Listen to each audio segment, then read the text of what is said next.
Switching topics now to what appears to be a unique legal case. An 18-year-old suing her parents for college costs and child support. Rachel Canning claims she was forced to leave home and in effect abandoned by her parents because of what she claimed was their neglect, abuse, and abnormal ultimatums. But Sean and Elizabeth Canning insist Rachel moved out on her own because she didn't want to follow some basic rules like be respectful, keep a curfew, return items she borrowed from her sisters, do her chores, and reconsider or end her relationship with a boyfriend they disapproved of. The case was heard in a New Jersey Superior Court where Judge Peter Bogart put off ruling on Rachel's claims while seeming to side with her parents.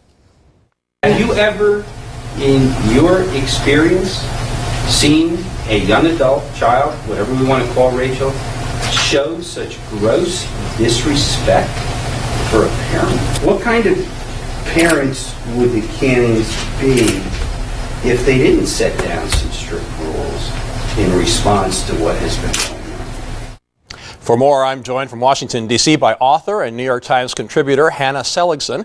She writes frequently about Generation Y and the workplace. Her latest book is Mission Adulthood: How the 20-somethings of Today Are Transforming Work, Love, and Life. And with me here in New York is Al Jazeera legal contributor Jami Floyd. Thank you both for joining us.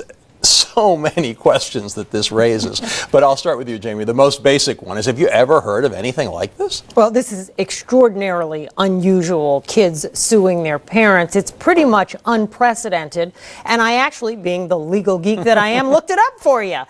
There is a case back in 1988 in New Jersey, a kid who sued mom and dad. Now, it was different because they were getting divorced and fighting over who should pay for the kid. The kid sued, and she did win, and dad was forced to pay, and mom was forced to pay. So that's a little bit different. Different because you have divorce and you have a separation, not a voluntary separation like what this girl did. That's right. These parents are in alliance on one side of the case, daughter on the other.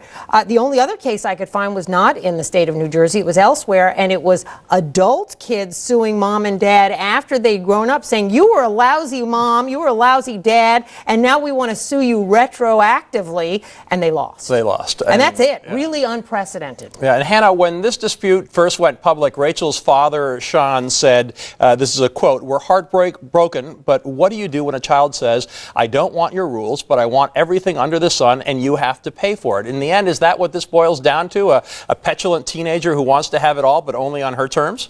I mean, rules, they're so 20th century. No, I mean, I think there's a lot of a knee-jerk reaction to make Rachel sort of emblematic of the entitled Gen Y, but you have to think that most people in this generation are actually very close to their parents. They're too busy watching TV or texting them or talking on the phone to sue them. So, you know, yes, she definitely comes off as petulant and entitled, but again, I think we have to be careful about making her a poster child for the millennial generation. Well, and some people do think that millennials are the most entitled groups ever. Does the case say something about the generation as a whole?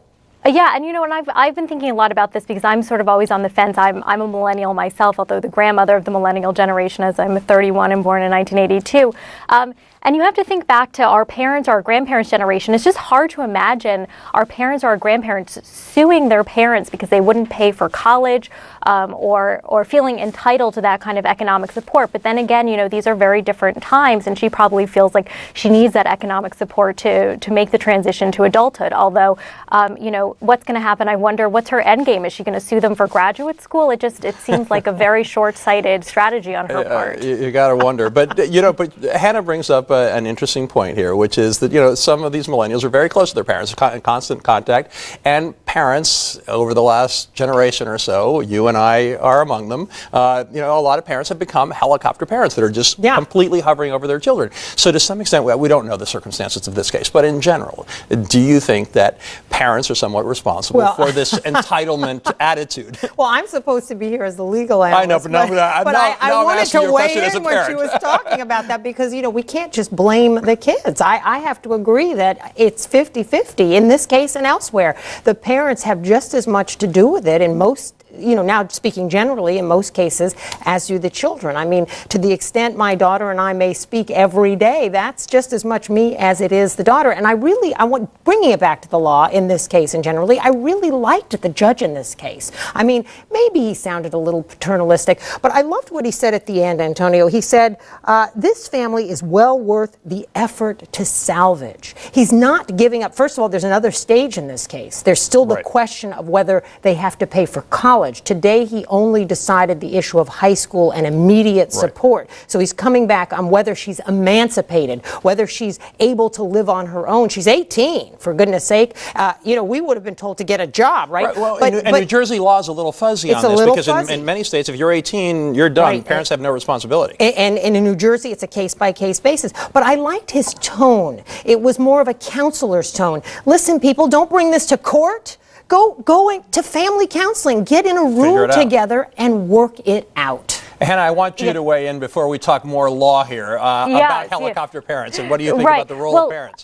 I mean, I think in other generations, everything after 18 was sort of considered gravy, that if you got any support after that period in your life, you were very lucky. But today, the economics of being a young person and being a millennial has, I think, shifted the expectations that parents do support their children if they're lucky enough through college. And I think in that way, that's the way that Rachel is the most sort of privileged, is that from some of the news reports I've read, she does have a college fund, which puts her in a very different position than many people in her generation. But I think there is this expectation as she is sort of playing out in the New Jersey courts that her parents should support her, which I think is a prevalent mentality among young people because they have to go to college and then there are not a lot of jobs for them after college. The great irony of the fact pattern being she's not living at home. She's left. Now, there's a debate about whether she was thrown out or chose to leave, but she's not actually availing herself of the care and protection of her parents. She's living at her best friend's home. And this whole issue of her parents abandoning her seems almost crazy. And that's one of the things that,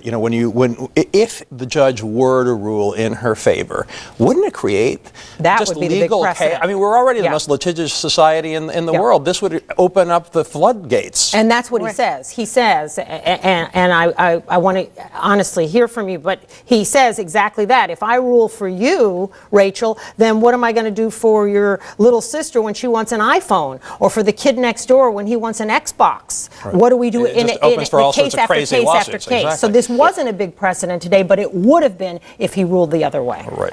Hannah, you want to weigh in?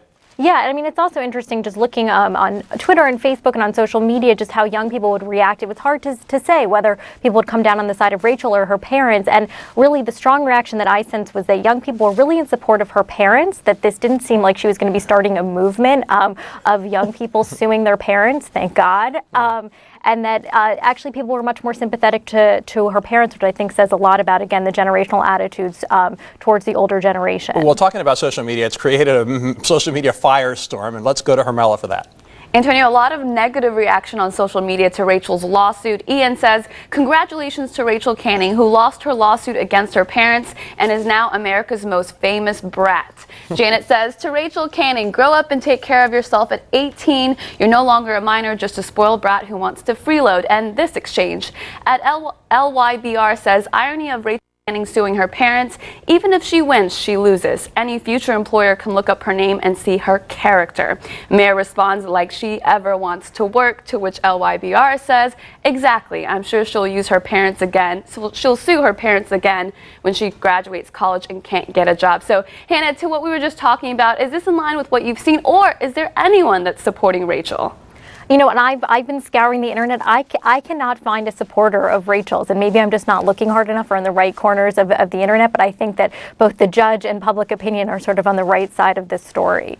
And Hannah, isn't it true that Rachel had to close her account, make it private, her Twitter account, because she was being so maligned online? Yes, and that's true. And I would also add that, I mean, I'm not as concerned about her job prospects, but what about her relationship with her parents down the line? I mean, how does one repair a relationship after you've sued someone? It seems almost irreparable. Parents and sisters, it's a family completely divided. It's really a shame to see that happen, but it's certainly a fascinating case. Hannah Seligson, Jami Floyd, great to have you both on the show.